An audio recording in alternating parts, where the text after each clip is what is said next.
Donc aujourd'hui, j'aurai le plaisir de co-animer ce webinaire avec Anne Rabineau d'EFI-CRM. Bonjour. Bonjour, on fera une petite présentation dans quelques secondes et vous verrez EFI-CRM, les réalisations, le cœur de métier et pourquoi en fait nous les avons invités aujourd'hui pour ce webinaire sur la mise en place d'une solution de centre de contact. Alors, n'hésitez pas, vous avez un chat à votre disposition sur la partie droite de l'écran et vous pourrez tout simplement nous poser vos questions durant le chat et soit on y répondra en live, soit plutôt en fait à la fin de la présentation puisque Anne et moi-même, on a essayé de balayer de manière assez large tout ce qui est la mise en place d'une solution de centre de contact, de la partie en amont, avec bien entendu le cahier des charges, avec la réalisation et ensuite la partie aval avec la mesure de la réussite du projet. Donc voilà, si vous avez déjà des questions, dites-le nous, on sera vraiment ravis d'y répondre. D'ailleurs, si vous avez quelques secondes, je vais vous mettre en fait un petit sondage ici dans le chat. C'est pour savoir un petit peu quel profil en fait de personnes nous avons actuellement en ligne. Est-ce que vous pourriez nous indiquer si vous avez en fait justement un projet de centre de contact ou pas, comme ça en fait ça nous permettra de nous orienter entre des personnes qui sont plutôt en phase information ou plutôt des personnes qui sont plutôt en phase de mise en place proche et à ce moment-là on adaptera notre discours. Donc n'hésitez pas à répondre pour savoir qui a actuellement un projet en fait de mise en place ou de renouvellement de solutions de centre de contact. Alors, il est 9h30 précise. Ce que je vous propose, c'est qu'on commence véritablement à l'heure et comme ça en fait on aura vraiment du temps pour consacrer pour répondre à vos questions sur cette thématique. Donc aujourd'hui, on va vraiment parler de centre de contact et on va voir comment choisir la bonne solution et surtout réussir son déploiement. Et pour cela, comme je le disais, j'ai vraiment la chance de recevoir Anne Rabineau aujourd'hui. Alors Anne, je te laisse te présenter et après, tu pourras même parler tout en détail d'EFI-CRM. Ouais. Bonjour à tous. Moi, je suis Anne Rabineau, je suis dirigeante de EFI-CRM, qui est un cabinet de conseil et formation spécialisé dans tout ce qui est relations clients, expérience client. D'accord. Donc moi je suis Frédéric Calvette, je suis product manager et responsable des projets digitaux chez Locan et je vais commencer par vous dire quelques mots sur le sommaire et ensuite on présentera donc les deux entreprises. Alors au sommaire c'est 45 minutes, on va voir ensemble une partie importante qui est le cahier des charges. Le cahier des charges, on va dire que c'est, je dis pas c'est 50% de la réussite d'un projet, mais c'est au moins 25%, comme on dit, tout ce qui est tout ce qui est clair, en fait, doit être vraiment précisé. Et souvent, le diable se cache dans les détails. Et le cahier des charges est justement là pour enlever toutes ces zones d'ombre et faire en sorte que le projet soit véritablement une réussite. Le deuxième point, ça va être le déploiement de la solution. Et le déploiement de la solution, ça va être la gestion de projet, etc. Ensuite, on parlera des erreurs à éviter qui sont liées au déploiement de la solution et les KPI du succès pour vérifier justement que ce projet de mise en place d'une solution de centre de contact est véritablement un succès pour l'entreprise et répond aux objectifs et aux attentes.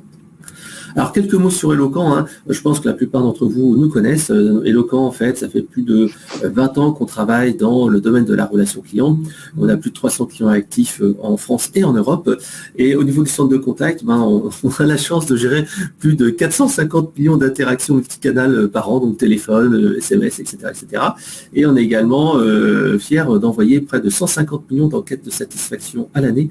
Donc, je pense que la plupart d'entre vous, si vous êtes client Orange, SFR, etc., ou Bouygues Télécom, vous avez dû recevoir déjà nos enquêtes par email ou par SMS. Au niveau de nos solutions, en fait, on a deux grands métiers.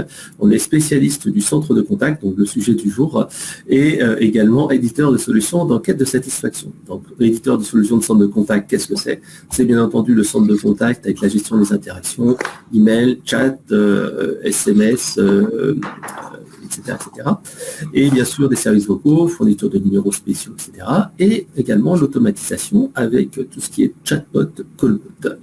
Notre deuxième métier, c'est les solutions de mesure de la satisfaction, avec bien entendu des enquêtes multicanales, par email, par SMS ou en vocal post-appel par exemple, la publication des avis et l'analyse du parcours client.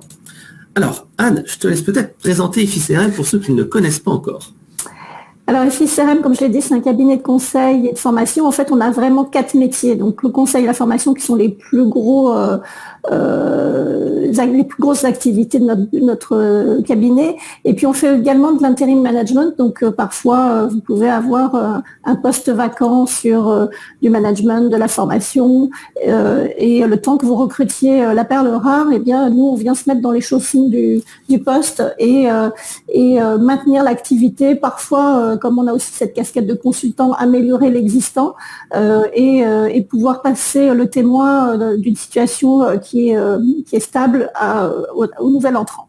On fait également du recrutement, on accompagne nos clients à trouver le mouton à 5 pattes, aussi bien sur des postes de conseillers, de managers, de formateurs, évidemment toujours dans la relation client.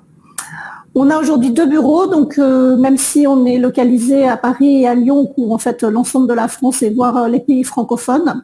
Et puis depuis 2012, l'année de création des FICRM, on a accompagné plus de 70 sociétés et également plus de 4500 collaborateurs qui soient conseillers, managers, formateurs, responsables service client, responsables prestataires. On est très fiers de notre taux de satisfaction. On est très proche de nos clients et donc du coup ils nous le rendent bien à travers une enquête de satisfaction. Voilà. Et donc on est très content de pouvoir œuvrer et donc nos clients, ça se voit après dans nos références et dans le taux de fidélité de nos clients puisqu'on travaille depuis de nombreuses années avec plusieurs sociétés. Alors, sur le stade de prêche. Alors, nos différents métiers, écoutez, on intervient sur tout le cycle de vie de la relation client. Donc, en général, on ne nous a pas attendu, évidemment, pour créer un service client. Mais par contre, quand le service client commence à grossir, parce que l'entreprise grossit, les entreprises se tournent vers des cabinets de conseil. Il n'y a pas que FICRM, évidemment, pour en général essayer d'optimiser l'organisation, les outils, pour essayer de trouver des leviers de performance supplémentaires. Donc ça peut aller de la qualité à la productivité, au choix d'outils, au choix d'indicateurs, à l'organisation. Donc évidemment, un certain nombre de projets passent par des appels d'offres sur lesquels on accompagne, et on va en parler largement aujourd'hui, sur le choix d'outils, mais également sur le choix de prestataires, par exemple, quand on décide d'outsourcer l'activité, voilà. On fait évidemment, puisqu'on est organisme de formation, des formations qui sont pour nous des formations sur mesure, c'est-à-dire qu'il n'y a pas une formation qui est stricto sensus la même d'un client à un autre, parce qu'on va adapter à chaque fois à ce qu'on observe avant la formation chez notre client. On va évidemment, et ça c'est un point qui est très important pour moi, valider les acquis, c'est-à-dire que ça ne sert à rien de faire de la formation si derrière on ne valide pas que c'est bien acquis et qu'on peut bien passer en mise en œuvre. Le recrutement, j'en ai parlé, l'intérim management, j'en ai parlé. On fait également des enquêtes, ou en tout cas on accompagne à la création des questionnaires, plutôt parce qu'on n'est pas éditeur comme Eloquent, mais on va plutôt accompagner sur le choix des questions, pas trop de questions, mais pas non plus une seule question, enfin, voilà. Et puis un métier qu'on développe depuis de nombreuses années, c'est la certification et l'accompagnement au concours élu service client de l'année. On a la chance d'accompagner 4 clients qui sont aujourd'hui primés et qui appliquent nos méthodes et qui du coup se distinguent à cette occasion-là. Et puis un métier qui est de plus en plus demandé, c'est le diagnostic et la préconisation. Souvent justement, c'est un peu l'étape numéro 1, c'est que les clients nous disent, voilà, on sait qu'on n'est pas parfait, mais voilà, on ne sait pas trop par quel bout prendre le sujet. Donc nous, on vient poser un diagnostic, apporter des préconisations, des quick wins, mais également des éléments de développement qui peuvent être court terme, moyen terme ou long terme. D'accord, merci Anne pour ce panorama très, très clair et très précis des FICRM. Ce que je vous propose, c'est qu'on passe maintenant dans le cœur du sujet et on va voir ensemble la première partie, en amont de la mise en place du projet, l'importance en fait de réaliser un cahier des charges. Alors Anne, je te laisse peut-être prendre la parole. Ouais. Alors déjà, première chose, la différence entre une expression de besoin et un cahier des charges. Aujourd'hui, les deux termes coexistent. C'est pas tout à fait la même chose. En fait, pour moi, l'expression de besoin, c'est juste avant l'étape de cahier des charges. Et du coup, on utilise l'expression de besoin pour remplir le cahier des charges. L'expression de besoin, elle est là pour cadrer le projet en interne, pour être sûr que tout le monde en interne comprend bien la même chose, le même objectif, les mêmes souhaits sur ce projet. Et donc, ça permet de faire appel à l'ensemble des parties prenantes. Donc, on va avoir évidemment la DSI, évidemment la direction relations clients, mais il peut y avoir aussi la direction commerciale, il peut y avoir la partie achat ou finance. Enfin, voilà, on va mettre un peu tout le monde autour de la table pour s'assurer que tout le monde est bien d'accord sur quel est l'objectif de ce cahier des charges et quel est l'objectif de ce projet. Un autre point qui est important avant le cahier des charges, c'est d'écouter le marché pour s'acculturer et faire un appel d'offres adapté, si appel d'offres il y a, mais en tout cas un cahier des charges adapté. Parce que souvent, on ne connaît pas toutes les fonctionnalités, les éditeurs sont différents, il y en a qui sont forts sur un point, d'autres sur d'autres points, donc c'est important de voir un peu l'état de l'art, tout ce qui existe aujourd'hui sur le marché en termes de fonctionnalités, pour pouvoir faire son choix et se dire, ok, ça j'en ai vraiment besoin, et ça c'est le nice to have, c'est pas très grave si je l'ai pas. C'est important d'écouter le marché, mais c'est aussi important d'écouter ses équipes. Aujourd'hui, vos équipes utilisent peut-être un certain nombre d'outils ou une mixité de plein de petits outils ou pas d'outils du tout, et ils sont capables de vous dire très vite, voilà ce dont on a besoin, voilà ce qu'on a déjà et qu'on veut surtout pas perdre. C'est-à-dire que ce n'est pas que améliorer l'existant, des fois c'est garder une partie de l'existant, et ça c'est très important parce qu'ils vont pouvoir se retrouver dans le choix de l'outil que vous allez faire plus tard. Donc cet état des lieux, cette cible et ses objectifs, c'est vraiment le cœur du cahier des charges. Et si vous devez passer du temps sur cette partie-là, parce que vos équipes, elles ont une mine d'or d'informations à vous donner pour pouvoir être sûr que votre cahier des charges il soit le plus exhaustif possible. Ouais, tout à fait. Alors l'autre point, donc on a vu qu'il était très important d'aller voir de manière opérationnelle comment ça se passait, les points noirs d'expérience client et du parcours client. Il faut valider également le budget. Ça, c'est quelque chose d'important puisque une solution de centre de contact, c'est un investissement qui va durer plusieurs années. Nous, on voit certains clients qui ont des solutions depuis plus de 10 ans en fait en place. Et en fait, il faut un outil qui, bien sûr, sera adapté avec l'accompagnement et vérifier également qu'il y aura la disponibilité des équipes. Ça, c'est important parce que parfois, il y a des dates clés dans votre activité. Il y a des périodes critiques. Par exemple, on a un client King Jouet qui travaille dans le domaine du jouet. Forcément, la période de Noël, c'est une période clé. On a un autre client à l'inverse, Aqualux, qui travaille en fait dans le domaine des piscines. Et eux, la période d'activité, c'est entre avril et grosso modo septembre-octobre. Donc en fait, là par exemple pour Aqualux, on est en train de mettre en place un chatbot et c'est maintenant qu'il faut le mettre. Et on a une deadline pour le mettre à cette date-là parce que ça commence à arriver le pic des demandes. Le dernier point, c'est définir le périmètre du centre de contact. Et souvent, en fait, on a les interactions avec le CRM et le ERP qui sont des éléments clés. Et comme tu disais, il y a des éléments clés qu'on ne veut pas perdre, qui sont souvent en fait les relations avec le ERP. Et en revanche, on veut souvent une relation plus forte avec le CRM.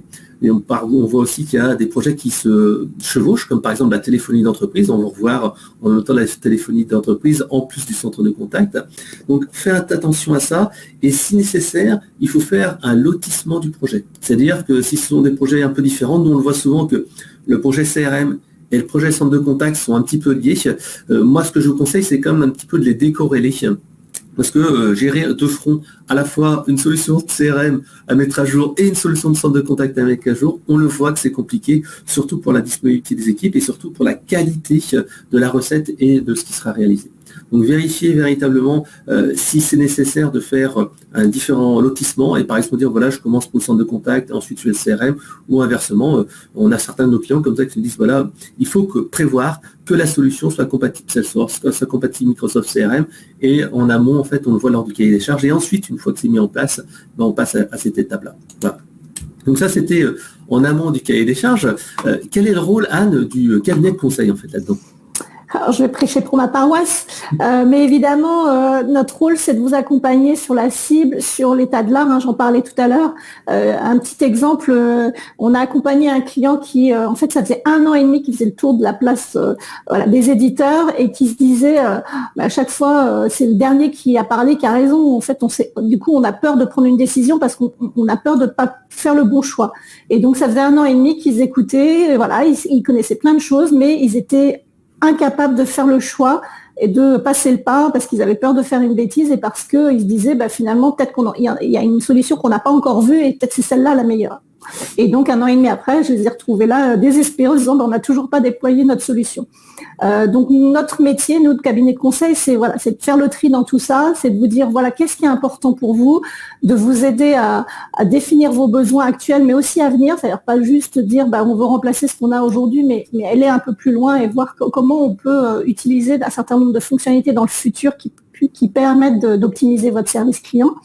C'est vous challenger aussi, parce que souvent on veut calquer la même organisation, la même chose, et puis juste avoir quelque chose qui fasse un petit peu mieux ce qu'on fait aujourd'hui. Non, nous on est aussi là pour vous challenger, pour dire est-ce que vous aviez vu ça de telle ou telle façon, de pouvoir vous aiguiller aussi bien pour l'organisation de votre projet, pour les fonctionnalités, pour l'expérience client et l'expérience collaborateur, qui sont 2 points très importants dans ce projet, parce que si vous faites un projet qui ne permet pas l'adhésion de vos équipes, ça va être compliqué pour déployer l'outil.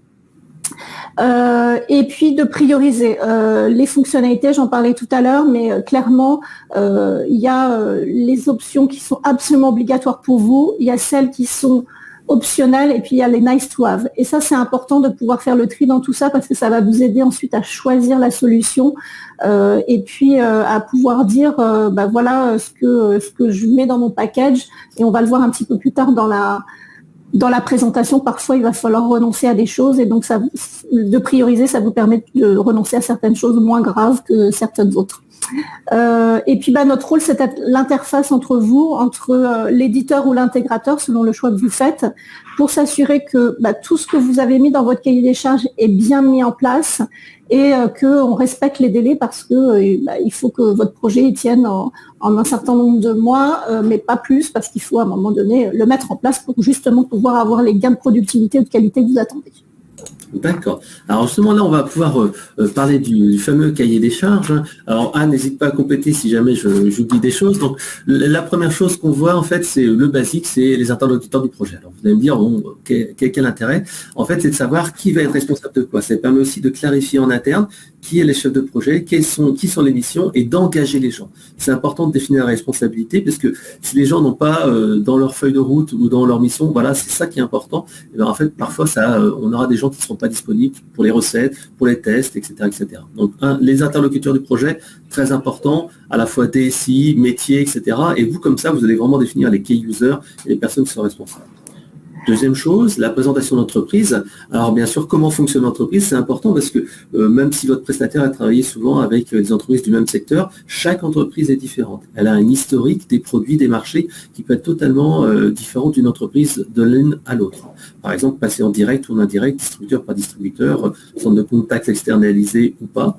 Le déclencheur, pourquoi vous avez voulu mettre en place la solution de centre de contact, et ça permettra de vérifier que c'est ce problème-là qu'il faut résoudre en priorité, et comme disait Anne, savoir ce qu'il faut garder et ce qu'il faut en fait améliorer. L'organisation du ou des services, on a eu le cas souvent d'avoir des personnes qui ont un centre de contact, par exemple à Paris, un centre de contact en province, et qui disent, on doit un petit peu revoir les choses, les deux doivent pouvoir communiquer, et on veut faire appel à une société externe qui va prendre en fait des appels lors de pics d'appel. J'en parlais tout à l'heure, par exemple, de Prévoir, qui utilise notre solution avec un centre de contact externalisé pour des campagnes spécifiques, ou alors KingJoy qui fait appel lors de pics d'appel à une société externe. Bref, en fait, il faut savoir quelle est l'organisation, s'il y a des pics d'appel, s'il y a différents services, différentes localisations. Quelque chose qui nous intéresse, nous, en tant qu'éditeur, c'est le volume des interactions avec la saisonnalité, puisqu'en fait, ça aussi, c'est important pour mesurer qu'est-ce qu'on va mettre en face. Si vous avez quelques centaines d'appels par jour, ou des milliers d'appels par jour, c'est pas exactement la même chose. Ça permet également d'estimer un petit peu le coût et ce qui va être mis en place au niveau de la tarification minute au téléphone, par exemple, nombre d'agents, etc. Les fonctions attendues, tout simplement, qu'est-ce que vous attendez en fonction des fonctions prioritaires. Et ce qui est important, c'est les cas d'usage. On en a parlé avec Anne. Nous, on parle de storytelling, on peut parler de scénario. C'est montrer en fait quelle est, entre guillemets, l'utilisation type du logiciel. Par exemple, je suis conseiller, le matin, je me connecte, je vais commencer à voir, par exemple, les appels ou les emails qui ont été reçus. les choses prioritaires, je reçois un appel, je fais ceci, cela. En fait, ça permet véritablement que nous, on s'approprie exactement votre usage et savoir comment on va pouvoir répondre à ces attentes.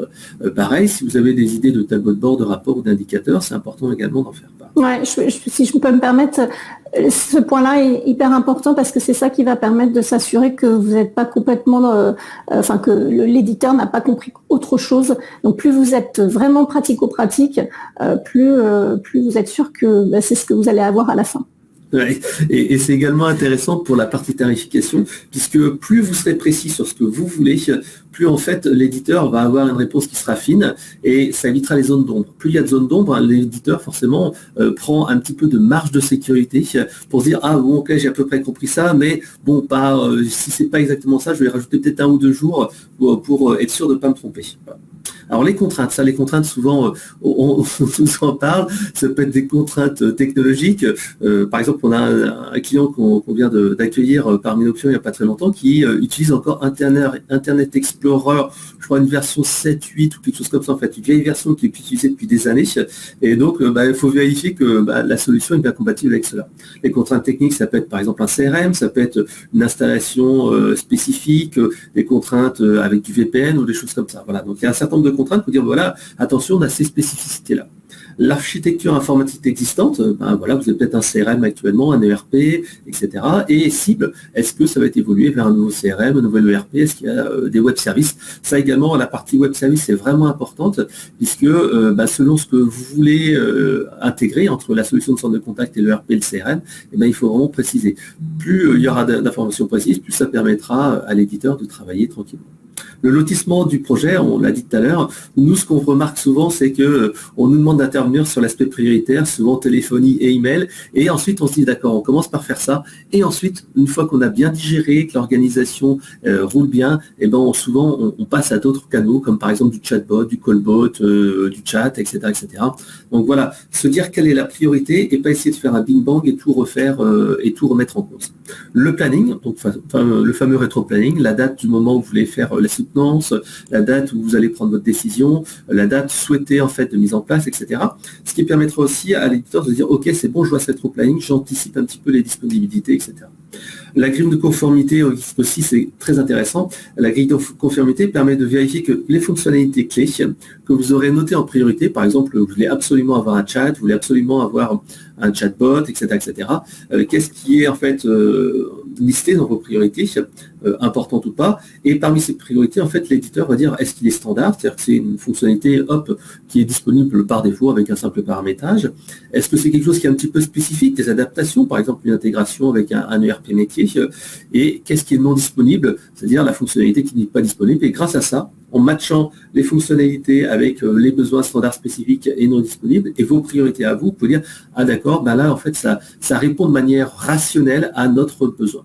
Et à la fin, donc bien sûr le tableau de chiffrage avec tout ce qui est tout simplement les frais mis en place, etc., etc. Très important le tableau de chiffrage parce que ça vous permettra de comparer les différentes solutions sur une même base. Juste, il y avait une question, Frédéric, de Brahim qui disait qu'est-ce que vous entendez par déclencheur? Déclencheur, clairement, c'est qu'est-ce qui fait que vous avez décidé de lancer cet appel d'offres ou cette demande? Pourquoi? Voilà, ça peut être trop de volume, ça peut être une incapacité de piloter les volumes, les prévisions, les délais, la qualité. Enfin, il y a plein de raisons pour lesquelles on peut choisir de se lancer dans ce projet.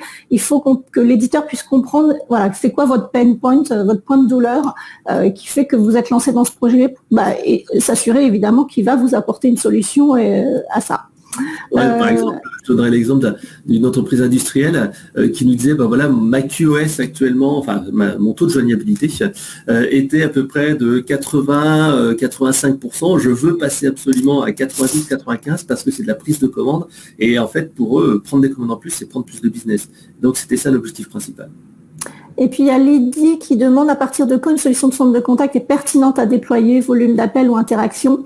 Ça dépend vraiment d'un business à un autre, mais je dirais qu'à partir du moment où vous êtes en inconfort, ou que vos collaborateurs sont en inconfort sur comment traiter bien les demandes des clients dans un temps correct, parce que évidemment les clients aujourd'hui sont de plus en plus impatients et attendent une réponse rapide et fiable, dès que vous êtes en zone d'inconfort, c'est le moment d'investir. Alors selon les éditeurs, il y en a qui vont être intéressés ou en tout cas déployer des solutions à partir d'un certain nombre de postes de travail. Donc évidemment là, il faut aussi les consulter pour savoir à partir de combien ils sont prêts à déployer la solution dans votre société. Ouais, par exemple, chez nous, c'est une petite dizaine d'agents, on va dire, hein, puisqu'en fait, à ce moment-là, on peut vraiment, véritablement faire du sur-mesure et déployer tous les outils. Alors, Anne, est-ce qu'il faut faire un appel d'offres ou pas ? Alors moi, j'ai tendance à dire que c'est mieux. Les avantages, c'est que ça vous permet de réfléchir en interne, de partager votre vision parce que vous allez vous lancer dans la rédaction de cahier des charges. Et donc tout ça, ça prend du temps effectivement, mais c'est important que ça sécurise votre projet aussi bien en interne que après quand vous allez lancer l'appel d'offres. Ça réduit les incertitudes parce qu'en vous posant sur un certain nombre de fonctionnalités, de coûts éventuels, etc., ça va vous permettre de définir le périmètre que vous ne voulez pas dépasser éventuellement. Et donc, ça permet évidemment, quand on réduit les incertitudes, de réduire les coûts et les délais. Et puis, ça vous permet évidemment, le propre de l'appel d'offres, c'est de mettre en concurrence, c'est de comparer les solutions, tant au niveau fonctionnel, technique que financier. Et ça, c'est important parce que ça vous permet de faire le bon choix, en tout cas celui qui correspond le plus à votre situation et à votre besoin. Les inconvénients d'un appel d'offres, c'est évidemment que ça prend du temps. Tout ça prend du temps parce qu'il faut formaliser, il faut lister un certain nombre de choses. Et donc, évidemment, ça prend un peu de temps. Il faut compter, on va dire, le temps de faire le cahier des charges, etc., l'expression de besoin, le cahier des charges, de valider tout ça en interne, on va dire un petit mois. Et puis après, il faut laisser le temps, évidemment, à l'éditeur de répondre parce que c'est pas une solution pour tout le monde la même. Donc, il y a un travail d'analyse et de sur-mesure que va faire l'éditeur. Donc, il faut laisser au moins un mois à l'éditeur pour pouvoir analyser tout ça et vous faire une réponse en bonne et due forme. Et puis après, il y a le temps du choix, donc des soutenances, des visites clients, des questions aller-retour pour ensuite pouvoir prendre sa décision mûrement réfléchie. Tout à fait. Alors moi j'ai souhaité faire un petit point aussi sur la différence entre un primo-accédant qui utilise et va installer pour la première fois une solution de centre de contact et le renouvellement.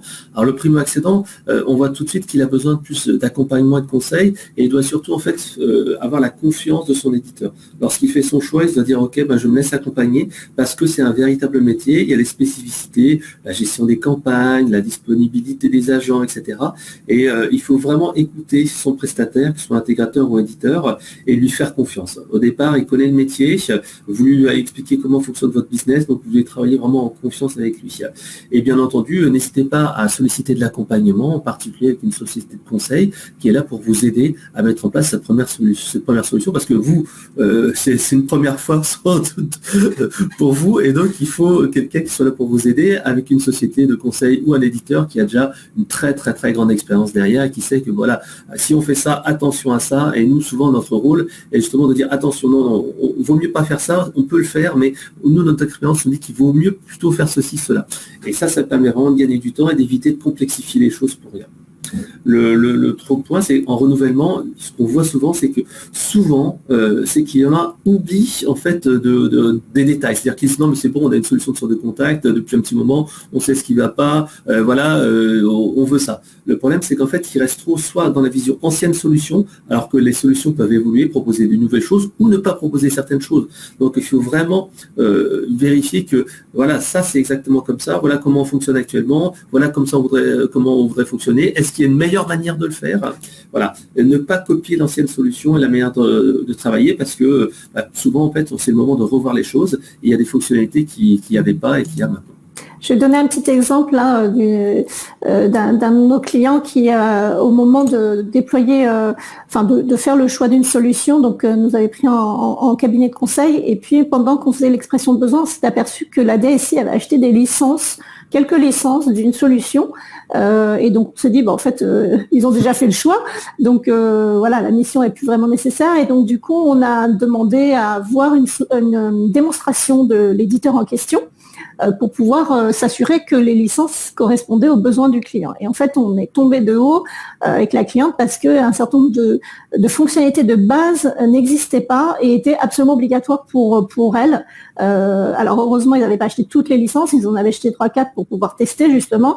Par exemple, alors je vais donner un exemple, une des fonctionnalités qui était pour elle très, très importante, c'était de pouvoir tracer les motifs de contact parce que ça lui permettait de savoir pourquoi les clients contactaient le centre d'appel et de pouvoir évidemment travailler sur les motifs pour pouvoir faire baisser les volumes de contact sur le top 10, on va dire, des motifs de contact.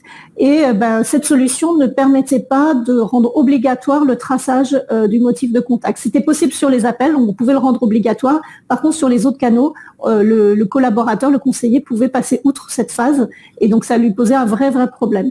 Et donc voilà comment un cabinet de conseil peut gratter et aller vérifier que toutes les fonctionnalités sont là dans l'outil parce que évidemment il ne va pas forcément vous le mettre en avant au moment de la soutenance. Parfait, merci. Et c'est une vraie précision et c'est vrai que c'est un vrai cas d'usage qu'on voit régulièrement chez nous. Alors là, on a vu la partie en amont, la réalisation du cahier des charges. Maintenant, on va voir la partie déploiement. Alors, je vous ai mis de manière humoristique un projet CRM, solution de centre de contact, à quoi ça pourrait ressembler entre ce que l'on a évoqué justement en ne priorisant pas, on voudrait ça, une vraie liste au Père Noël, ce que l'on comprend, comment ça a été mis en place, ce qu'on a vu avec le commercial. Voilà, donc c'est pour vous montrer qu'il faut vraiment faire attention à bien cadrer et le fait de formaliser en amont avec le cahier des charges permet de limiter ces incompréhensions. Donc formaliser les choses, c'est éviter les surprises et le diable qui se cache dans les détails. Ouais, et ça c'est vraiment important, c'est ce que je disais tout à l'heure. Soyez le plus concret possible, mettez des maquettes, mettez des scénarios dans votre cahier des charges, ça permettra d'éviter d'avoir une balançoire d'un certain look alors que vous attendiez juste un pneu. Tout à fait, puisque parfois justement c'est qu'est-ce qu'on veut vraiment et nous ça nous est arrivé par exemple il y a 3 jours d'avoir un cahier des charges avec voilà on veut un chatbot. Mais qu'est-ce que vous voulez? Et là, on va essayer de chiffrer, on va essayer de comprendre, mais on veut juste un chatbot. Et là, nous, forcément, on se dit, voilà, on vous propose un cas d'usage, une idée, etc. Donc, il faut parfois dire, en option, c'est peut-être pour plus tard, et juste le mentionner, disant, voilà, c'est quelque chose d'optionnel. Alors, on passe maintenant au projet en lui-même. On a tendance à dire qu'en fait, le projet de mise en place d'une solution de centre de contact est un projet informatique, certes, mais surtout un projet organisationnel et humain. C'est vraiment un projet collaboratif aussi. Généralement, on travaille soit à 2, soit à 3, donc le client, le cabinet de conseil et l'intégrateur, pour une cogestion du projet, pour trouver les meilleures solutions et adapter les choses pour qu'en fait, ça soit véritablement une solution qui va faire le meilleur entre ce que l'on peut faire, ce qu'on a besoin et ce qu'on rêverait de faire et ce qui est vraiment possible de faire. Donc on doit vraiment travailler la main dans la main et nous c'est ce qu'on essaie de travailler avec nos clients et c'est vrai que quand on fait des comités de pilotage, moi ça arrive de participer, de mettre en place des projets et c'est vrai que à force en fait on arrive à une certaine, je dirais pas une complicité, mais à force de se rencontrer tous les semaines ou tous les 2 semaines, on voit un petit peu ce qu'il faut faire, ce qu'il ne faut pas faire et on commence vraiment à travailler en mode collaboratif. Donc l'éditeur ou l'intégrateur n'est pas en fait un fournisseur mais vraiment un partenaire dans la mise en place. Moi j'appelle ça une co-gestion du projet et avec des points de pilotage qui sont importants. Des points réguliers sont très importants, soit en physique, soit à distance. Alors actuellement, c'est beaucoup à distance. Et selon le type de projet, on aura un timing qui va être différent. Alors par exemple, pour des projets importants qui durent, on va dire, supérieurs à 3 mois, on va dire, donc 3 à 6 mois, ces projets importants-là, en fait, généralement, il y a ces fameux ateliers de spécification où on travaille pendant 2 heures à 3 heures sur un sujet particulier, qui peut être par exemple cadrer les lots, réfléchir à un nouveau parcours client, cadrer la mise en place du chat, la mise en place du mail, la mise en place de la téléphonie, etc., etc. Et on a des opérationnels et on va dire, OK, quel est le besoin, quel est par exemple des cas d'usage, listez-nous un petit peu comment vous fonctionnez, etc. Et grâce à ça, on va pouvoir faire de la maquette et transcrire comment vous fonctionnez dans le logiciel, dans le paramétrage. Ces ateliers sont bien sûr mis en amont en fait des différentes phases. Vous avez également après les coproges. Alors les coproges en fait souvent sont de manière hebdomadaire, les comités de pilotage projet, tout simplement en fait ont pour objectif de faire un suivi des actions avec qu'est-ce qu'il y a à faire, où on en est, etc. Les tâches, qui doit faire telle chose pour quand, et vérifier en fait qu'il n'y a pas un débordement sur le projet. Et ça, c'est vraiment pour régler de manière opérationnelle. Voilà, vous devez tester ça, qu'est-ce qu'on fait, on change, on optimise.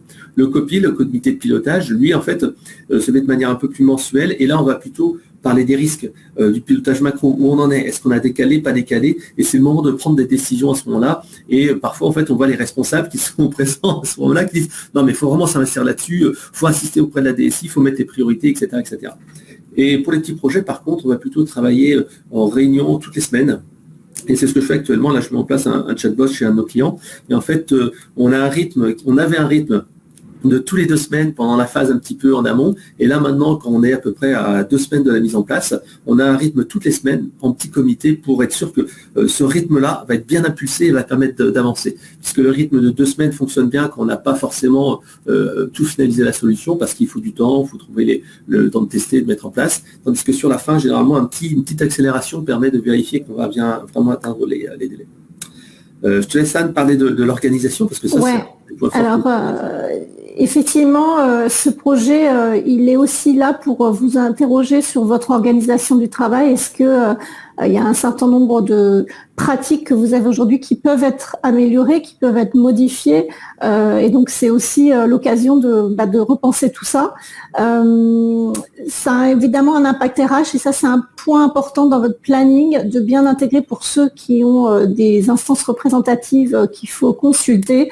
Il faut impérativement le prévoir dans le planning, mais évidemment dans la préparation.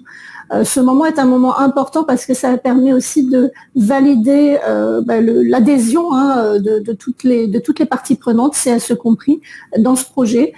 Donc évidemment, il faut pouvoir leur démontrer que ça va apporter du confort à vos collaborateurs et évidemment du confort ou de la satisfaction indirecte à vos clients. Donc tout ça, ça se démontre évidemment. Il y a les éditeurs ont plein de cas d'usage qui peuvent vous montrer pour que vous puissiez argumenter auprès du CSE et qu'il puisse vous rendre un avis positif. Un point important aussi que moi je vois souvent, c'est que c'est souvent l'occasion pour les entreprises de dire on va ouvrir plein de canaux de contact, on va pouvoir être présent sur tel canal, c'est génial, etc. Oui, mais attention.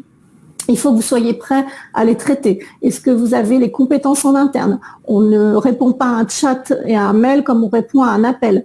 Donc, est-ce que vos collaborateurs sont formés aux techniques de communication adaptées à ces canaux? Est-ce que vous avez le staff nécessaire? Est-ce que le dimensionnement de votre équipe permet de gérer simultanément des flux chauds comme le chat et les appels et des flux froids comme les mails, par exemple, ou les réseaux sociaux? Est-ce que vous avez l'organisation qui permet, parce qu'on sait que les appels vont s'organiser comme ça, le chameau éventuellement, et puis éventuellement les autres canaux de contact différemment. Donc voilà, est-ce que vous avez l'organisation pour piloter tout ça? C'est très important. Et donc le conseil, moi, que je donne, c'est que n'ouvrez les canaux que quand vous êtes sûr d'être capable de les traiter, parce que sinon vous allez gérer une énorme déception côté client et donc de l'insatisfaction. Alors, si on parle maintenant de la gestion de projet, est-ce que tu peux nous donner quelques petits conseils dont tu as l'expérience? Oui, alors évidemment, dès le départ, partagez les objectifs finaux du projet. Pourquoi vous faites ça? Qu'est-ce que vous attendez? Et évidemment, tout ça doit se retrouver dans votre cahier des charges pour s'assurer qu'à la fin, l'outil que vous aurez choisi répond bien aux objectifs. C'est un des critères de succès du projet, c'est quand même qu'il réponde à votre demande initiale ou vos demandes initiales. L'importance de l'équipe projet, évidemment, est important. Une bonne équipe projet va faire un projet fluide et qui tient les délais et qui tient ses promesses. On peut avoir quelqu'un dans l'équipe, que ça soit côté client, côté éditeur, même cabinet de conseil, qui ne remplit pas complètement son rôle, et bien là, il faut pouvoir se poser la question et dire, voilà, est-ce qu'on n'a pas un problème de membre dans l'équipe qui ne remplit pas son rôle, parce que du coup, ça génère du retard, ça génère de l'insatisfaction, de l'énervement, et donc du coup, le projet va en pâtir. Donc, bien préciser qui fait quoi, pour qu'il n'y ait pas de zone de doute. Donc, je ne sais pas, moi, après chaque comité de projet, qui fait le compte-rendu, sous combien de temps on le rend, qu'est-ce qui se passe entre deux comités de projet, est-ce qu'il y a un petit point par mail, par téléphone, enfin voilà, bien cadrer tout ça parce que ça évitera qu'il y ait des questions, des incertitudes et éventuellement des zones d'ombre qui ne sont pas couvertes. Évidemment, dégager du temps avec une planification sur le dispo. Le cabinet conseil, il est là pour vous aider aussi. Si à un moment donné, vous n'êtes pas dispo et qu'une réunion doit se tenir, il est aussi là pour vous représenter et faire le lien ensuite avec vous. Je te laisse parler du point suivant. Oui, bien sûr. Alors la préparation des ateliers, moi je pense que c'est vraiment essentiel et quand moi j'anime comme ça des ateliers de cadrage, par exemple pour le chatbot ou du voicebot ou du callbot, c'est important qu'il y ait un travail en amont. Alors le travail se fait en particulier du côté de l'éditeur. À chaque fois qu'on a 2 heures de réunion, moi je sais très bien qu'on a au moins 2 heures de préparation. Donc faites bien un travail en amont pour éviter de perdre du temps lors de la réunion à se décider à dire qu'est-ce qu'on fait, on n'a pas pensé à ceci, cela. Donc travaillez bien en amont et vérifiez bien aussi la méthodologie que l'éditeur vous propose. La méthodo avec les ateliers, la préparation, c'est vraiment important. Demandez-leur, demandez-nous comment ça se passe, comment vous faites, est-ce qu'on a un interlocuteur dédié, parce que parfois il y a certaines solutions qui disent voilà c'est du plug and play, débrouillez-vous. Nous on est plutôt pour dire il faut accompagner les gens parce que c'est des choses un peu compliquées. Alors, la résistance au changement, c'est très important. Cet outil, il est pour des hommes et des femmes qui vont l'utiliser. Donc, si ils l'utilisent mal ou ils l'utilisent pas, vous aurez tout perdu, beaucoup d'argent, beaucoup de temps. Donc, impliquez-les le plus tôt possible dans les étapes. Donc, les responsables d'équipe, les managers, même des conseillers peuvent faire partie des ateliers de spécification pour cadrer un certain nombre de choses, pour valider un certain nombre de choses. Donc évidemment, choisissez ceux qui sont les plus proactifs, ceux qui ont envie de donner leur avis et qui sont constructifs. N'essayez pas non plus de tout bouleverser. L'idée, c'est quand même d'y aller step by step. C'est pour ça que moi, je suis aussi partisan de lotir le projet pour pouvoir se dire, voilà, on va d'abord faire ça parce que ça fait partie aussi du temps d'adaptation et d'adhésion à l'outil qui est nécessaire. Donc, lotir le projet, c'est aussi une façon de faire adhérer les équipes petit à petit à l'outil et à le maîtriser. Attention aussi aux craintes de flicage, c'est un des arguments qui sont parfois avancés par certains collaborateurs. L'idée c'est évidemment pas de fliquer, mais c'est plutôt de valider que tout est sous contrôle et que vos clients derrière ils sont satisfaits. Donc respecter les délais, c'est pas forcément aller vérifier que telle ou telle personne fait ça ou fait pas ça. Communiquer en interne, évidemment, auprès de vos key users, mais aussi auprès de vos services, de l'ensemble de l'entreprise sur ce projet qui est assez fédérateur en général et qui permet de montrer qu'on fait des choses pour les collaborateurs et aussi pour les clients. Alors pour la matrice, tout simplement, moi je vous ai mis un petit exemple de matrice. Ça, c'est des outils qu'on utilise dans les fameux comités de pilotage, qui permet en fait de voir en fait est-ce qu'il y a des risques? Est-ce qu'il y a des risques techniques, projets, produits, exploitation interne, comme tu l'as dit, solliciter le CSE, désamorcer le fait d'avoir, par exemple, de l'enquête de satisfaction post-appel, expliquer pourquoi.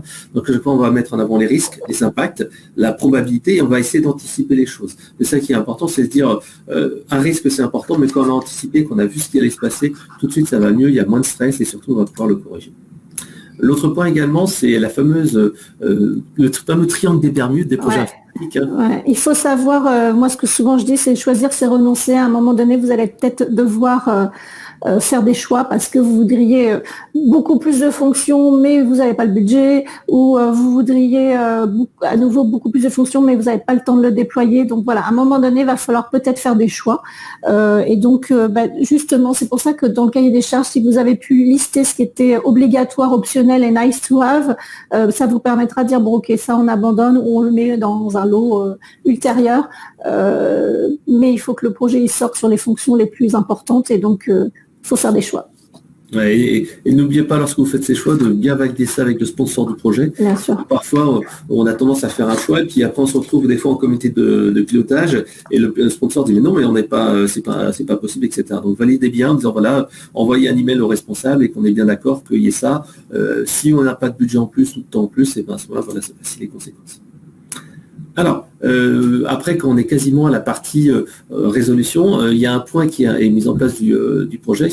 Il y a un truc qui est vraiment important et que nous, on essaie de mettre en avant, c'est la recette.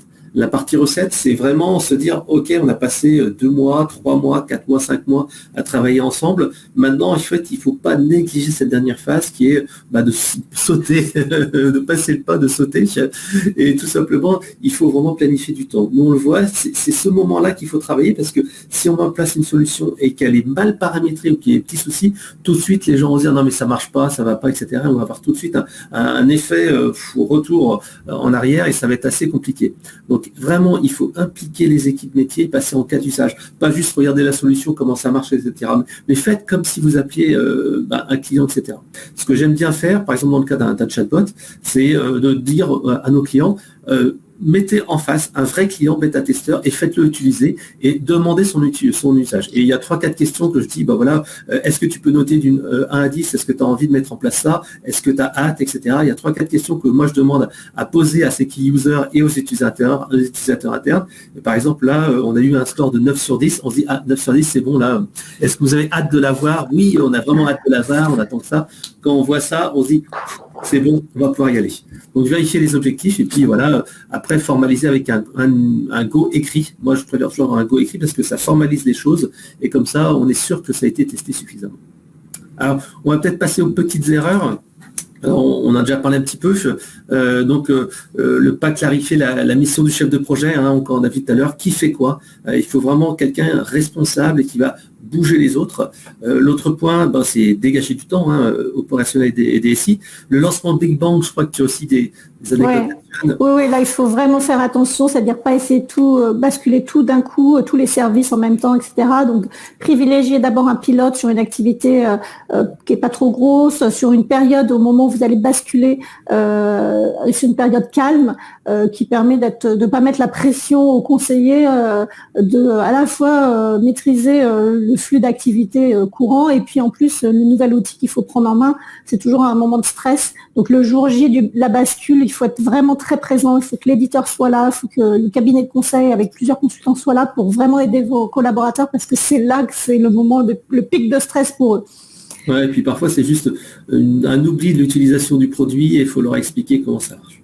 L'autre point, moi, ce que j'aime bien dire, c'est qu'il faut toujours prévoir un petit budget supplémentaire post-implémentation parce que c'est à ce moment-là qu'on se rend compte que finalement, tiens, on aurait bien faire ça, on aurait bien faire ça. Et c'est dommage, en fait, de ne pas être bloqué parce qu'on n'a pas prévu ça dans le cahier des charges initialement. Donc, prévoyez toujours un petit budget en plus pour les évolutions juste après post-implémentation. Alors, au côté éditeur, moi, ce que j'aime bien aussi, c'est parler de l'aspect technique. On a vu certains projets où on n'avait pas des réseaux informatiques qui étaient suffisamment performants, des problèmes de connexion, de déconnexion. Donc, vérifier ça en amont, ça c'est important. Si vous faites de la téléphonie sur IP, par exemple, du softphone, ça c'est vraiment important. Les postes de travail également, j'en parlais d'Internet Explorer, etc. Et des PABX, là, on a le cas d'un de nos clients qui a déployé, je crois, sur 300 ou 600 agences, notre solution de centre de contact et il y avait des vieux matériaux et c'est vrai que quand on était là-dessus on se disait waouh, il faut quand même faire attention. Donc vérifiez un petit peu ce que vous avez comme infrastructure et ça encore c'est lié au cahier des charges. Alors les formations, Anne, ça c'est quelque chose. Ouais, c'est important, ne négligez surtout pas cette phase-là, c'est-à-dire quand vous êtes pas loin de déployer, il faut former vos collaborateurs. Alors pas trop tôt, parce que sinon ils auront tout oublié. Pas trop tard non plus, parce qu'il faut quand même qu'ils digèrent la chose. Pas trop technique non plus. Ils n'ont pas besoin de savoir ce qui se passe dans le moteur de la machine. Eux, ce qu'ils ont besoin de savoir, c'est comment je traite mon quotidien. Comment je peux faire si, par exemple, c'est des mails. Jusqu'à présent, j'étais sur Outlook, j'avais une certaine façon de fonctionner. Comment je fais avec ce nouvel écran? Comment je retrouve mes marques?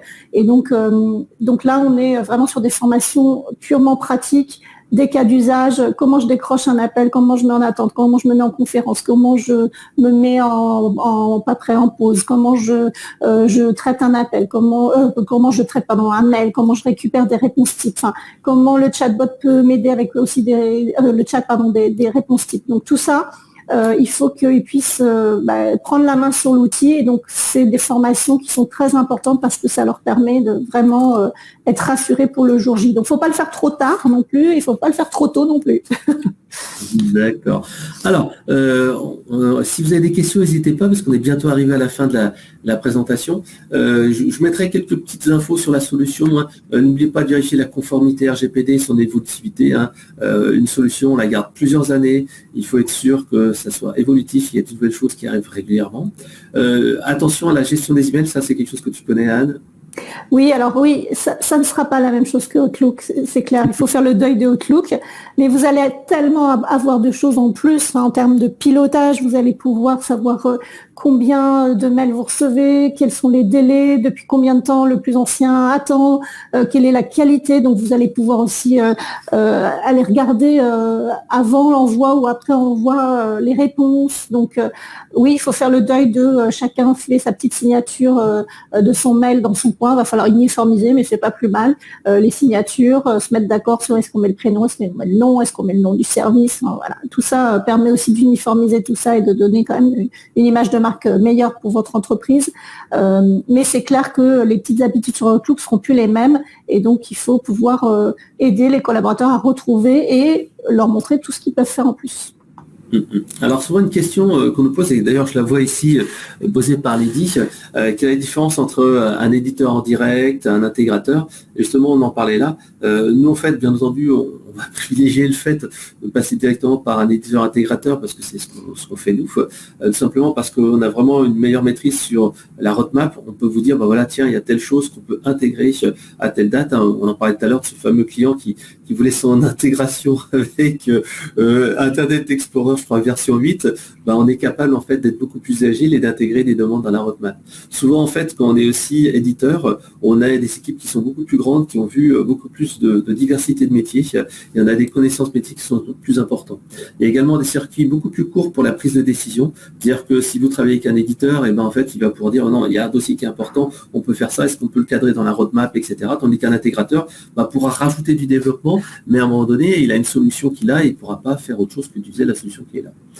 Il est également, l'éditeur est garant de la solution délivrée parce que c'est lui qui va délivrer de bout en bout la solution de centre de contact, mais en plus les intégrations par exemple avec le CRM, avec le RP, ce qui permet d'avoir une cohérence quand on fait des évolutions de version, tout n'est pas en train de casser. On a certains de nos clients par exemple qui ont des équipements mixtes avec nous pour certaines briques, d'autres éditeurs pour certaines briques, et c'est vrai qu'à chaque fois qu'on doit faire des évolutions, on se dit attention, il y a tel truc, il faut qu'on se coordonne, etc. Donc c'est toujours un petit peu plus compliqué. Et ça va faire Pardon, excuse-moi. Vas-y, je t'en prie. Ça va faire la bonne transition avec le point suivant, c'est la relation avec le CRM et les RP.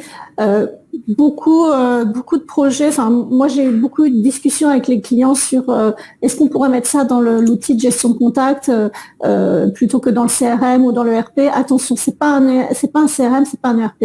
L'outil de gestion de contact, il est là pour vraiment gérer les interactions entre vos clients et vous selon les différents canaux de contact.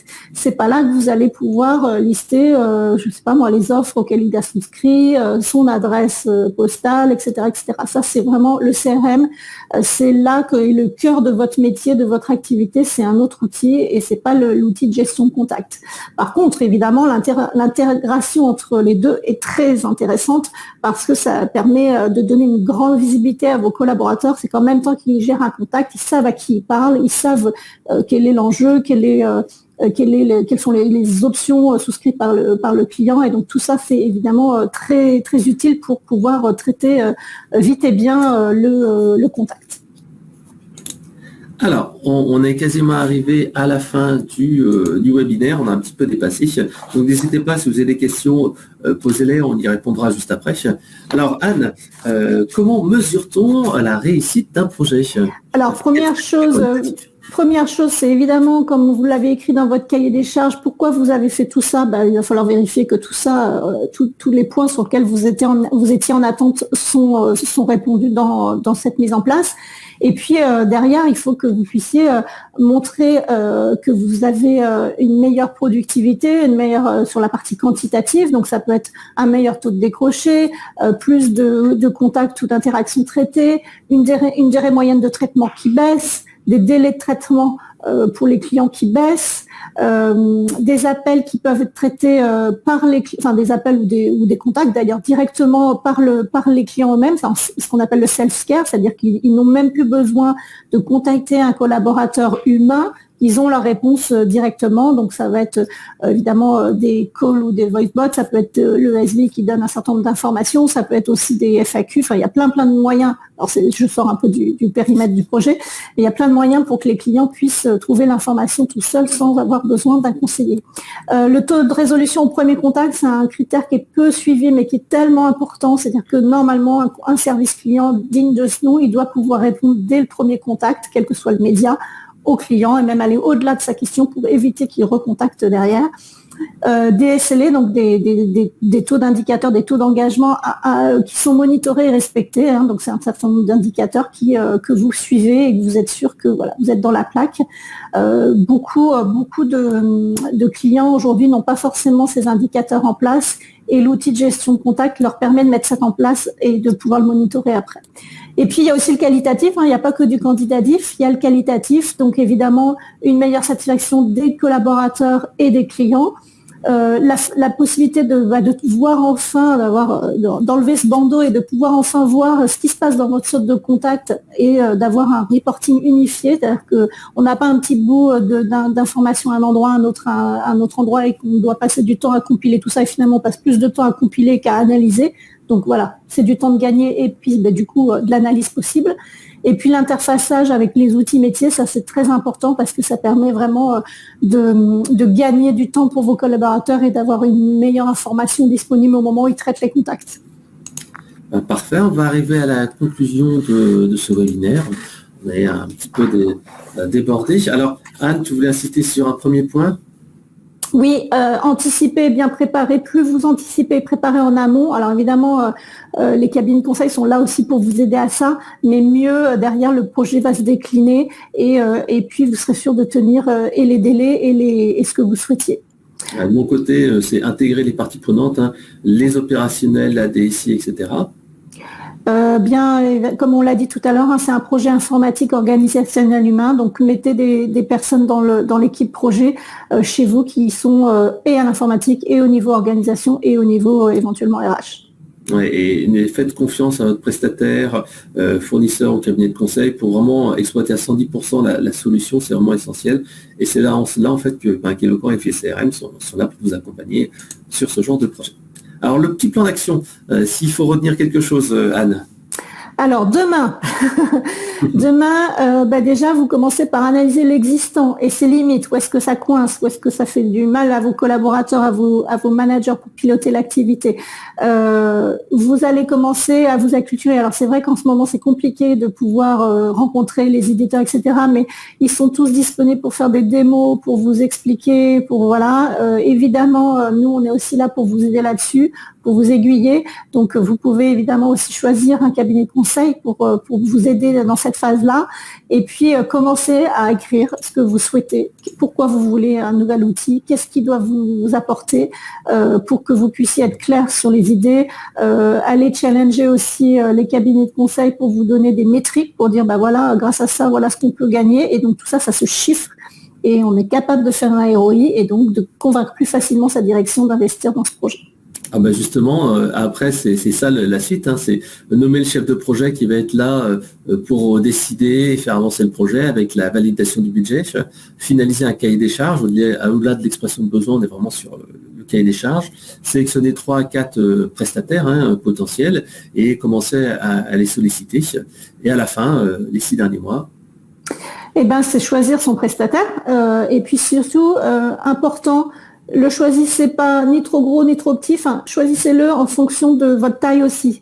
C'est-à-dire que si vous êtes un petit client chez un très gros éditeur, il va avoir tendance à regarder un peu plus les plus gros clients et donc passer moins de temps sur votre solution et votre projet. Inversement, si vous êtes trop gros pour cet éditeur, il va avoir du mal à suivre le projet et à avancer dans tous vos besoins.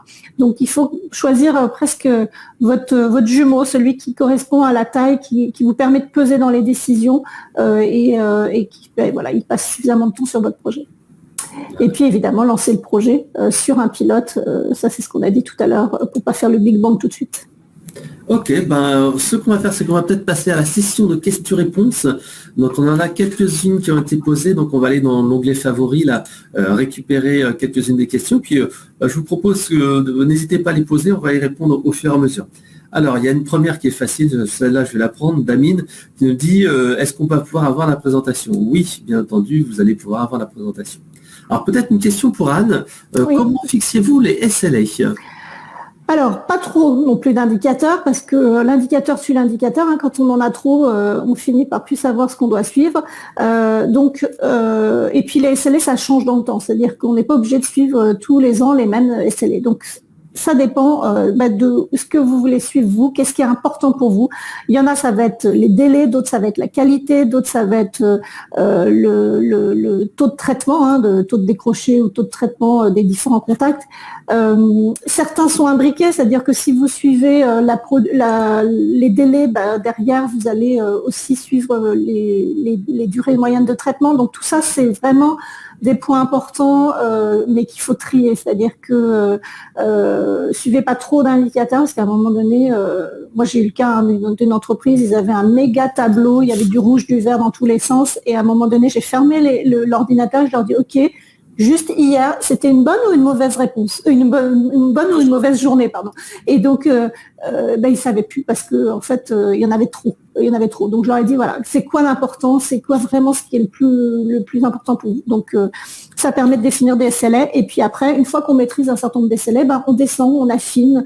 Est-ce qu'on va aller regarder plutôt la résolution au premier contact? Est-ce qu'on va aller regarder la qualité rendue par les collaborateurs ou au contraire l'enquête de satisfaction dont on parlait tout à l'heure. Enfin voilà. Donc après, on affine. Mais d'abord, le basique du basique, c'est le plus important. D'accord. Alors une autre question, je pense que je vais avoir plus de possibilités de répondre. Quel serait le pourcentage du budget à prévoir en supplément à la fin du projet? Alors moi, je serais tenté de dire 5% serait le minimum, parce qu'en fait, souvent on voit qu'il y a comme ça des évolutions, des canaux à ouvrir, des nouveaux tableaux de bord, de nouveaux rapports, des évolutions des intégrations. Enfin bref, c'est quand même intéressant de se laisser comme ça une petite marge de sécurité qui permet d'éviter d'aller redemander aux sponsors il me faudrait une rallonge, il me faudrait un truc. Si vous avez prévu dès le départ comme ça un petit supplément, une petite enveloppe supplémentaire, vous avez beaucoup plus de souplesse. Le fameux triangle qu'on a vu tout à l'heure là, avec le temps, le budget, les moyens, ça vous permet de travailler dessus. Alors Anne, je ne sais pas si tu veux rajouter quelque chose. Non, je pense que c'est effectivement ça. Je suis d'accord avec ce que tu viens de présenter.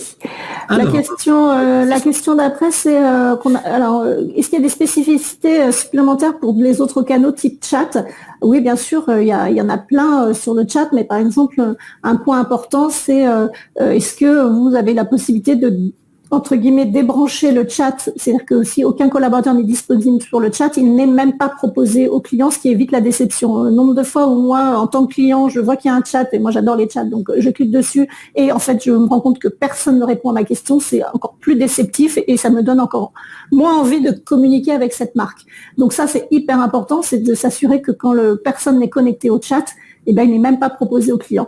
Ça peut être aussi une fonctionnalité du type, est-ce qu'il y a des réponses types disponible en un clic pour le conseiller, pour éviter d'avoir tout à taper. Et on sait que quand on a un grand texte à taper, il y a des fautes d'orthographe qui se glissent, il y a des fautes de français qui se glissent, etc. Donc si on peut avoir des réponses types sur lesquelles on peut s'appuyer, c'est quand même plus facile pour les collaborateurs. Ça peut être également, est-ce que je peux copier-coller des URL, parce qu'il y a un côté pédagogique aussi également dans les chats, et donc est-ce que j'ai une liste d'URL déjà disponible où je peux pousser dans la conversation chat au client un certain nombre d'URL qui lui permettent de trouver lui-même son information. Voilà, donc il y en a plein des spécificités sur le chat. J'en ai donné quelques-unes. Après, oui, même au-delà même des fonctionnalités, souvent nous ce qu'on conseille à nos clients, c'est de faire un petit bilan des conseillers qui sont bons à l'écrit, parce que souvent les conseillers sont bons à l'oral, mais l'écrit est parfois un petit peu difficile. Et donc à ce moment-là, il existe des formations, par exemple Orthodidacte qui fait des formations certifiées le Robert, qui permettent de faire monter en compétence les conseillers à ce niveau-là. Alors Anne, peut-être une question pour toi, ou autrement pour moi. Combien de temps dure la mise en place d'un outil? Alors, tout dépend évidemment de ce que vous attendez. Si vous voulez tout mettre en place, ça va prendre forcément plus de temps que si vous voulez juste mettre un chat en ligne, par exemple. Mais on va dire en moyenne, moi, les projets que j'ai pu accompagner, une fois que le cahier des charges, que le choix a été fait de la solution, on est entre 2 à 6 mois selon la complexité des outils qu'il faut mettre en place. Ok, parfait. Il y a une autre question. Peut-être Anne, que pensez-vous de la méthode agile dans la gestion de projets de type centre de contact? Moi, je suis fan. Je déteste l'effet tunnel, c'est-à-dire on lance un projet, on n'en entend plus parler pendant 3-6 mois, et puis tout d'un coup, boum, le truc arrive, et puis il faut le prendre tel qu'il est. Moi, je trouve que c'est bien. Alors, attention à pas non plus vouloir tout changer, c'est-à-dire qu'il y a quand même un cahier des charges qui est là pour cadrer les choses au départ. Et c'est très compliqué pour un éditeur de rajouter des choses au fur et à mesure qui n'étaient pas prévues au départ, parce qu'il y a des interactions entre des fonctionnalités, etc. Donc, le cahier des charges, il est quand même là pour cadrer les choses et pour dire, voilà, ça, c'est le périmètre qu'on doit déployer. Maintenant, ça n'empêche pas de se dire, on va mettre ça en place, on le teste, ça marche, on le déploie, et ainsi de suite. Et donc, moi, je trouve que c'est bien. Alors, c'est ce que j'appelle un peu le lotissement, c'est d'y aller étape par étape, et de ne pas avoir cet effet tunnel au départ entre l'éditeur et puis le client pour se dire il se passe quoi, qu'est-ce qu'ils font, est-ce qu'ils sont en train de paramétrer, est-ce qu'il fait et donc les comités sont là aussi pour montrer les choses, pour montrer comment ça avance, pour tester, pour valider un certain nombre de choses auxquelles on n'avait peut-être pas pensé. Donc moi je trouve que c'est une très bonne méthode, la méthode agile, pas que pour ce type de projet d'ailleurs. Mais moi aussi, j'aime beaucoup en fait travailler en mode maquette. Par exemple, là, on va mettre en place un callbot en fait chez un de nos clients. Et c'est vrai que moi j'aime bien travailler sur une maquette, même si c'est pas finalisé, c'est pas branché à tout. Ça permet de tester, de poser des questions et tout de suite avoir une réaction et de corriger. Et comme tu l'as dit, l'effet tunnel, c'est quand on a fait toute la maquette, toute la mise en place et qu'on se dit on a oublié ce système de campagne, non, ça correspond pas, il faut tout refaire. Et là, c'est un retour en arrière qui est assez pénible pour tout le monde. Alors, est-ce qu'il y aurait une dernière question? Là, on a dépassé comme un petit peu le timing, on a dépassé d'un quart d'heure. Est-ce qu'il y aurait une question ultime que l'on va prendre? Autrement, à ce moment-là, on vous remerciera de votre patience. On a fait un petit sondage. Alors, le sondage de tout à l'heure, c'était qui a un projet de renouvellement ou de mise en place d'une solution de centre de contact. Grosso modo, il y avait 27% qui disaient oui à court terme, 4 personnes oui à moyen terme, 36%, et non à 36% aussi. Voilà, ça c'était des petites questions. Alors, je crois qu'on n'a plus d'autres questions. Si vous en avez d'autres, n'hésitez pas, vous pouvez nous contacter directement. Anne, je pense que si on tape FICRM sur LinkedIn, on va tout de suite... On nous trouve, soit moi, soit mes collaborateurs. Donc, n'hésitez pas, on est là pour vous aider, pour vous conseiller. On va mettre le slide, comme ça, en fait, vous pourrez avoir les informations sous les yeux. Donc, n'hésitez pas, si vous souhaitez avoir des conseils de l'accompagnement, vous pouvez faire appel à FICRM. On a vu tout votre métier, conseil, formation, intérim management, recrutement, etc. Et si vous souhaitez avoir une présentation d'un outil moderne de gestion des interactions, téléphone, chat, email, chatbot, callbot, etc., n'hésitez pas à nous contacter, nous ferons un plaisir de vous faire une présentation. Donc à ce moment-là, il est 10h35. Ce que je vous propose, c'est vous proposer vous souhaiter une bonne journée. Bonne journée à tous. Et de se retrouver pour un prochain webinaire. On va se retrouver en début avril, le 1er avril, pour la journée du retail organisée par e-commerce mag.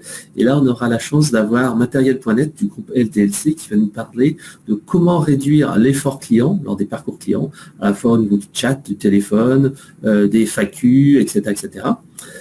Et on se retrouvera le 7 avril pour un webinaire co-animé avec l'Université Paris-Versailles sur l'engagement des collaborateurs. Et là, en fait, on aura un témoignage d'universitaires, mais également de la Maïf, qui expliquera comment, en fait, on peut avoir plus d'engagement des collaborateurs par un management efficace. Voilà. Donc à ce moment-là, je vais remercier Anne pour son temps. Merci Frédéric. Pour vos conseils. Et n'hésitez pas à nous contacter, que ce soit FICRM ou Eloquence, si vous voulez en savoir plus. À bientôt. Bonne journée. Au revoir. Au revoir.